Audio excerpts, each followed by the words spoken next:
खूप अवघड सांगितलंच नाही संतांनी. संतांनी स्वतः जरी अवघड उपासना केली असली तरी आपल्याला सांगितलं, अहो येता जाता उठत बसता कार्य करता ज्ञान नाम चालेल, तदा देता घेता वदनी वदता ग्रास गिळता, घरी दारी शय्येवरी अतिसुखाचे अवसरी, समस्तांची लज्जा त्यजुनी भगवत चिंतन करी.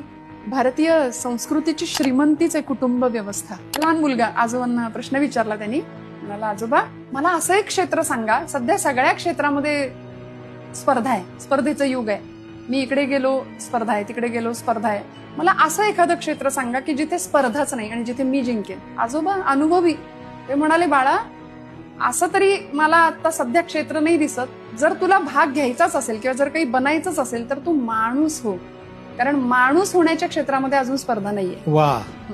बहिणाबाईंनी समाज मानसाला प्रश्न विचारला ना, अरे मानसा मानसा कधी वशील माणूस, लोभा पायी रे मानसाचा झाला कानूस, मानसा मानसा तुझी नियत बेकार, तुझ्या परीस बरं गोठ्यातलं जनावर.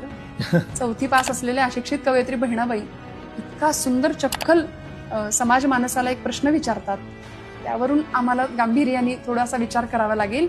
आणि मग इथे मनुष्यत्व माणुसकीचं दर्शन व्हायचं असेल, स्वतःचं दर्शन व्हायचं असेल तर भक्तीशिवाय पर्याय नाही. आम्हाला या वाटेवर यावं लागेल. विज्ञान युगामध्ये जरी आम्ही असलो तरी आम्हाला चिरंतन समाधान